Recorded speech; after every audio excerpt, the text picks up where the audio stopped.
Hello again, it's Noob, and here we have something I've wanted to play with for ages, ever since I first saw them. This is a Pro Decoder Topolino, I believe, and this is for the ISO R6 and R6 Plus.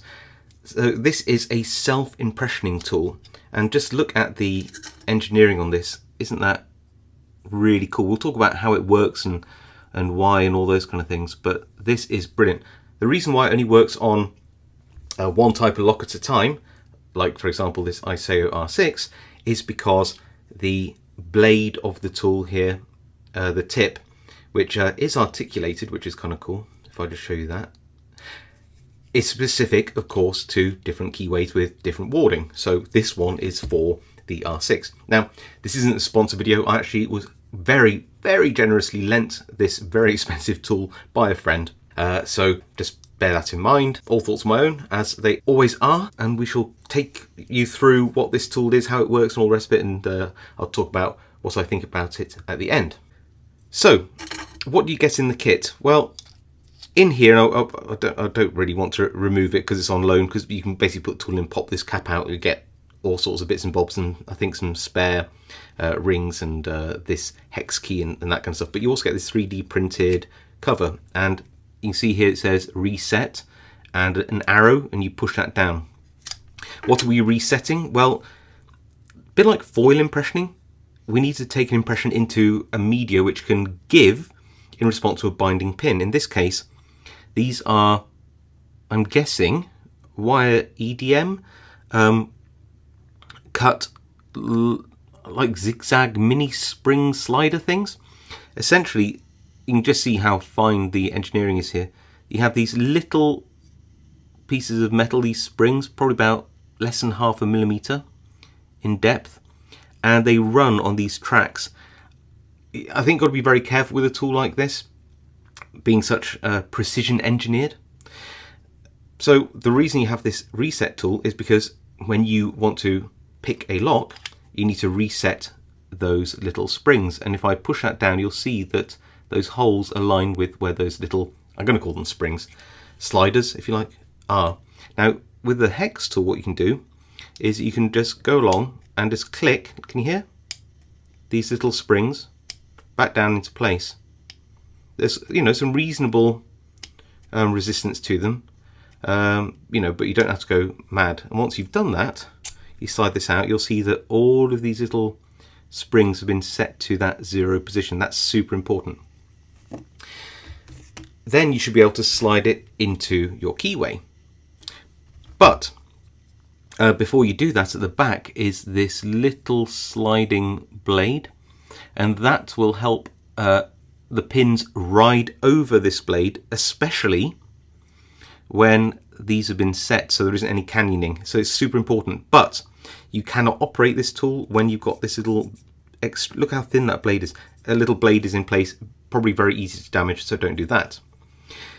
The other thing about this tool, because you put it into the lock and you turn it, unlike foil impressioning, you don't get anywhere by going all the way to one side, all the way to the other. Literally, it's just to the left, anti-clockwise. You can use the plug spinner if you need to turn the lock clockwise. Then up, to the left, up, to the left, up. And that's really back to the center.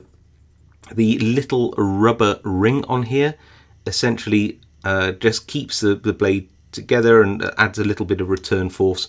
I don't know how much that's really needed, but you know, it's an easy part to replace if you ever lose one. It's just a rubber seal by the looks of things.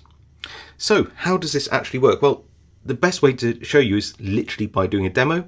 I'm going to get a vise set up. I'm going to put in this little ISO R6. Let's have a look at the bitting there, just so I can show you that, because it will be important in a minute once I show you this, how it works. You can see there's an awful lot of highs and lows, so this tool really has to have its work cut out. If you notice there's some green stuff in there, that's from when I did a cast key of this, and that's some modelling clay left over. But yeah, so it obviously works very well in this stock ISO R6 lock. So we're in the vise, and I can't wait to do this demo. Got some really good bitting on this key, so it'd be interesting to see, I think, how long it'll take this tool to fully decode, take an impression of this lock. Now I will put some focus lock on the lock in a minute, so you don't like have something like that where it's all blurry. But for now, I just want to show you how I have to slide that blade up, align it with the keyway exactly so that it can slide down nicely, and just insert it in. Then you can withdraw the little button like that, back gently, and that will remain out of the way. Right, so I'm going to have to support this with one hand because it's very front heavy now. And I'm just going to put some focus lock on the actual lock itself. And then we're just going to go for it. So stop the camera from shaking. What I'll do is I'll literally just turn it towards, let go, turn it towards, let go, like that. And we're just going to keep doing it. Can you hear this little clicking noise? You don't need to put much force on it. It's a plastic handle, so I wouldn't suggest that you go crazy. And you're pushing, returning, pushing, returning, pushing, returning. You're not going the other way, as we said before. Not putting too much pressure on the tool. You don't want to snap this handle or anything. It seems robust, but it's completely unnecessary. And just listen to those little clicks. And it takes the time depending on how deep some of the cuts are on the key, but it will get there, and it takes a lot less time than you think, and also always takes you by surprise, just like I said. Now look, it's full control, just like the key, full control of the cylinder now. You put the little blade back down and withdraw it, keeping it just held with your finger like that. Now I'm just going to pop some focus on the tool and show you what we've got here. So look at the key. I'm trying to get that aligned. So this will be this way up now. That's right. So we can get that a bit closer for you. It's sort of hard to do a side-by-side demo there, but yeah, I think that sort of shows you, doesn't it? You can see that it's made an exact replica of the ups and downs, the cuts, the bitting of that key. And you can literally just use it as a key. I wouldn't recommend that. What you can do is you can put the little slider on, make sure it's the right way up, remember I said, like that. Then you can read the bitting using the hex key that's provided, and it'll show you, you know, so that's cut, so a line 1, 2, 3, 4, and you can see how you get different lines. You see those little lines there at different heights as you go across the bitting of the lock. So you know, it's really interesting. You actually read the bitting using this hex key. I mean, that is incredibly quick. These are expensive though.